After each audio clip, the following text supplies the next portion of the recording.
Victor, Jeff Zilgett, NBA.com. The other night you mentioned the Larry O'Brien Trophy, and I wanted to know how old you were when you first became aware of it, why it became so important to you maybe at an early age, and then lastly, in a broadly question, is what made you fall in love with basketball?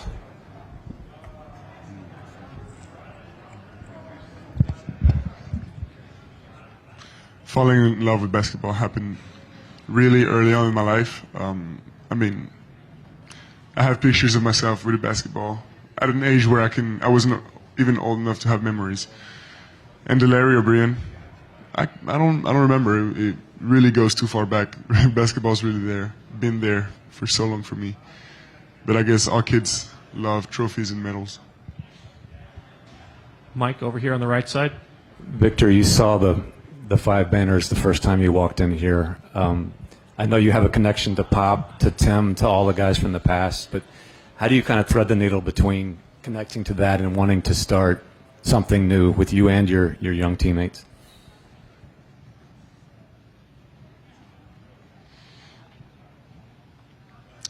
It's an interesting question. We're really being put in the best settings to do that. So it's not really an effort I have to make because they're all these guys that you mentioned. I mean, it's like they're carrying us, and they're guiding us in the right direction. Maxime, over on the left. Maxime Aubin pour l'équipe. Bonjour Victor. Est-ce que à ce stade de la saison, après tout ce que vous avez vécu là en play-off et la difficulté physique, est-ce que tu penses que l'excitation peut suffire à te porter physiquement et à vous porter physiquement? Ou est-ce que tu sens qu'à ce moment de la saison, justement, ça commence à puiser profondément dans les réserves? Effectivement, c'était une série difficile, mais je touche du bois, pas de bobo, et j'espère que ça continuera. Mais à ce stade-là, je me sens comme si je pouvais faire cette série et une d'après. Third row towards the center.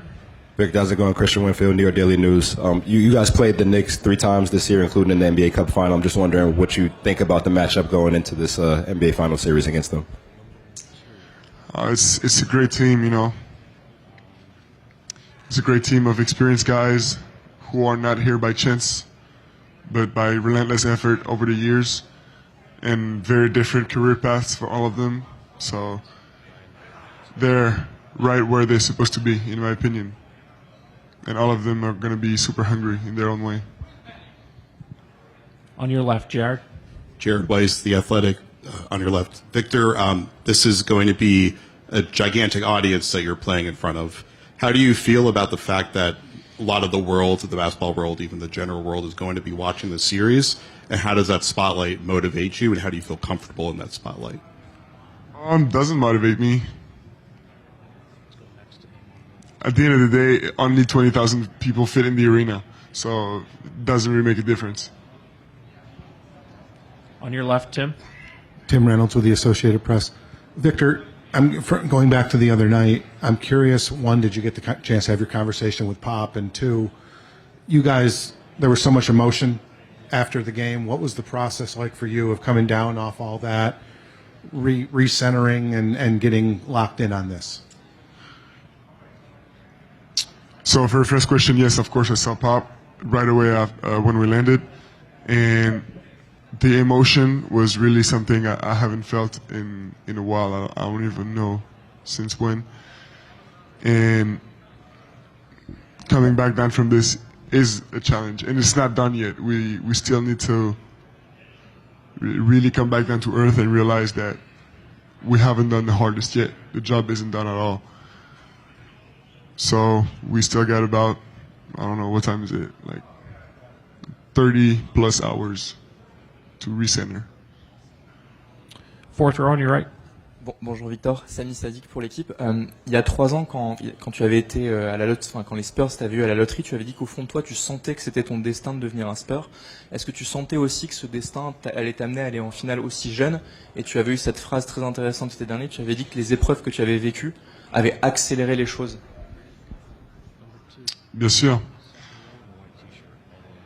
Et oui, je le ressentais tout comme n'importe quel rêve, j'ai envie de dire. Mais on ressent tellement de choses au cours d'une saison et au cours d'une série de playoffs que on n'a même pas le temps de se poser et d'avoir ces réflexions-là. Et la réalisation qu'on était en finale NBA et qu'on venait de gagner la finale de conférence, tout ça m'est tombé dessus en 5 secondes, sur les 5 dernières secondes du quatrième quart-temps du match 7. Donc c'est aussi un vrai challenge de gérer toutes ces émotions. C'est énorme. On your left.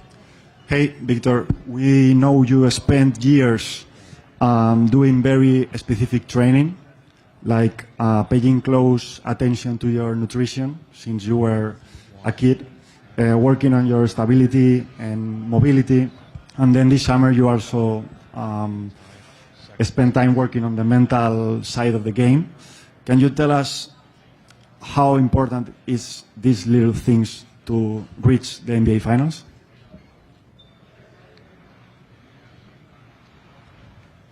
I would say linking those things to directly the NBA Finals would be a shortcut, but it's details are the difference makers. That's what I would say, and it is more important on an individual's career because it's from eating the right stuff at the right time to reaching the NBA Finals. There's many steps in between. Over here, Tim in the back right. Tim McMahon, ESPN. You've had unique involvement and a unique vision for the Jackals. What do you think of the way that group has brought your vision to life? With tremendous effort and results, they dominated the away court on the Game 7. And I've known for years that the Spurs community had this strength in them. And now to finally see it being channeled into something organized and efficient and effective, it's a great joy. Zach Braziller, New York Post. What's going on? You're one of 2 New York City guys here in the finals with Jose. What does that mean to you? Number one, and number two, do you have any memories of facing him in high school? Yeah, I mean, it means a lot to play in New York for the championship. Obviously, I'm from there. I grew up in Brooklyn, not Staten Island. Thank you. But I mean, I grew up there, so being able to go back to the Garden and, compete for a championship, it's the best feeling ever. And then obviously Jose's from the towns, so I've been around him for a while now. I won't lie, they definitely got the better of us a bunch of times when he was at Christ the King and I was at Lackland. But it was always good memories. He was a great guard, quick, crafty, feisty, so it'll be fun. Hey, Julian, Jeff McDonald, San Antonio Express News. I got 2 questions. First of all, what was it like for you to go out there on that practice court and see the big Larry O'Brien trophy at midcourt? Like, what does that mean to you at this point? Yeah, I mean, it was pretty cool. I didn't know that it was like hand painted. It was like painted on the court. So walking over it, I'm thinking it's a sticker, and then I'm looking at it and I'm like, yo, this might be painted. But it was pretty cool. Obviously, I've never seen that before. We seen the Larry O'Brien yesterday. That was my first time seeing that as well in person. So getting all these experiences around, that trophy and this type of atmosphere, it's been great so far. It's been exciting. All-stars in every round of the series. Yeah. Do you ever just sit back and look at his relentlessness and for sure and marvel at it and what does he do to take on those matchups? Definitely. Steph's been great for us all year. He's been our best defensive player outside of the big fella down low. I personally think it's all defensive guard right there. 100%. He's taken every matchup with pride. There's not a night that he's playing and he's not guarding the opposing team's best player. So, shout out to Steph. We wouldn't be this far without his relentlessness. But I think he's been great so far. He's a dog. He's a dog.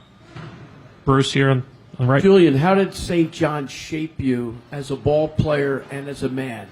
Yeah, so obviously my coach was Mikey Anderson when I was there. He taught me a lot of things about being honest, being coachable, presentable, and stuff like that, and also being a team player and finding your role wherever you go. He's actually coming to Game 1, so I'll see him over here soon. But yeah, he helped shape me in ways that he probably doesn't even know. But and then also obviously being from New York and having those kinds of fans and that kind of pressure and heat on you when you're the guy at your school and stuff like that. It helps you stay poised. It helps you stay even keel. It helps you just be ready for any kind of moment. anything that's thrown at you. On your left, Jared. Jared Weiss from The Athletic. You guys seem to genuinely love each other in the locker room. How did that first build, and how has that helped you get through the tough times in the season to get to the point that you're at now? Yeah, I mean, obviously, a lot of guys are new to pretty much a different team than it was from last year. But obviously, me, Keldon, and Dev, and Vic have all been together for about 3 years now. And then you add guys like HB, Foxy, Carter, Steph, Dill, and all those guys bring a light, good attitude to the locker room. And obviously we're all ball players, so we all mesh, we all do the same things. And then also the team's did a really good job of keeping us together, having us do things in summer league, where it's like team activities. I know you guys seen that video of Vic in the pool. That was in the summertime. We all went, so stuff like that, just keeping ourselves connected and combined. But we've been doing that since, July, June last year. So that's why when you guys come in the locker room, you guys see us on the court in June this year, it looks like that. But that's because we've been doing it for a while now. Then back towards the center. Tina? Julian, hi. Tina Cervastio from Fox 5 New York.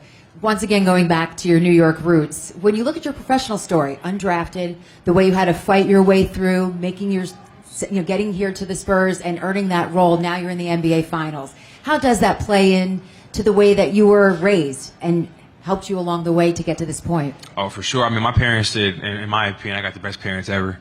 They did a really good job of just, making sure that me and my brother were on the same track, on the best track possible. Keeping us out of trouble, keeping us in the parks, keeping us, playing sports and doing stuff like that. And then also, like I was saying before, teaching us to be honest, teaching us to be coachable, to be stand-up kids, stand on what we believe in and stuff like that. So it's been pretty good. Same row on the right side here in the aisle. Hey, Julian, Adam Rosso with Spectrum News. On that note, your journey, now you're about to start the NBA Finals. Like, why? Why are you here? Why do you think you persevered and were able to get where you are right now? I think it's just where I grew up from, who raised me and stuff like that. The people I'm around, people I surround myself with, they do a pretty good job of just keeping me on the right track, helping me stay even keel and stuff like that. But, yeah. Go ahead, Christian, over here on the right. Julian, Christian Winfield here, New York Daily News, also from the towns, went to Banneker. Question for you, just what it means to New York City to be back in the NBA Finals. As someone who's from there now on the other side, are you ready to be the villain in your own hometown when you go back? Like, what's that going to be like for you? For sure. Obviously, I know I was telling somebody else, I have a lot of friends who are New York fans, and I would love to spoil their plans. I would love to. It'd just be fun. Obviously, going back there and compete for a championship is great, but I personally want to win, so we'll just see how it goes. Tom. Julian, Tom Orshmore in San Antonio Express News. I know Jeremy's probably not going to be involved much, but is it good to see him? And also, there's a lot of talk about whether he would get a ring from San Antonio. You're one of the player reps. What are your thoughts on that? Yeah, I mean, it would be great to see Jeremy. Obviously, that's my guy right there. We spent a lot of time with him. Love him. Obviously, we'll always be friends. Right now, we're competing for a championship. He's telling his team things. He's doing things with his team. We're doing things with our team. There's no love lost there. Absolutely not. It'll be good to see him, but that's just as far as it goes until after the series. Ramona here, last question. Hi, Ramona Shelburne, ESPN. I'm just curious about the term late bloomer, right? Like, you were somebody who, it took you a minute to find your footing in this league. There's doors that open, the doors that close. And there's so many people who could become late bloomers, but they don't necessarily get the right opportunities or the spots. Yeah. How do you, when you look back just on your journey, how do you feel about the fact that this door opened up here and what you were able to do with it? Yeah, I mean, one, I'm super appreciative of it. I wouldn't be who I am today without the Spurs organization, so I give a lot of credit and really all the credit to them. But, I don't know. I think it comes down to opportunity, honestly and truly, at the end of the day. Obviously, you have to work hard and stay grounded and stay, how I say it, but just persevere. Continue to persevere. Continue to keep your head down. Continue to work. And then, part of it's that, and then part of it's hoping that one day you get the right opportunity and you just take it. Thank you, Julian. Oh, okay. Yep. Stefan. Oh, go ahead. Just a quick follow-up. Yeah, sure, go ahead. Do you know what the Spurs saw in you? Did they ever tell you? I Honestly, no. I don't know. I don't know what it was when I got signed here. I was so consumed with just getting waived. So, but when I got here, Coach Pop told me that I had a niche, which was shooting the basketball. But there are other areas of my game that I had to work on, with being more nasty, rebounding, playing defense, and stuff like that. So that's just been the working point since.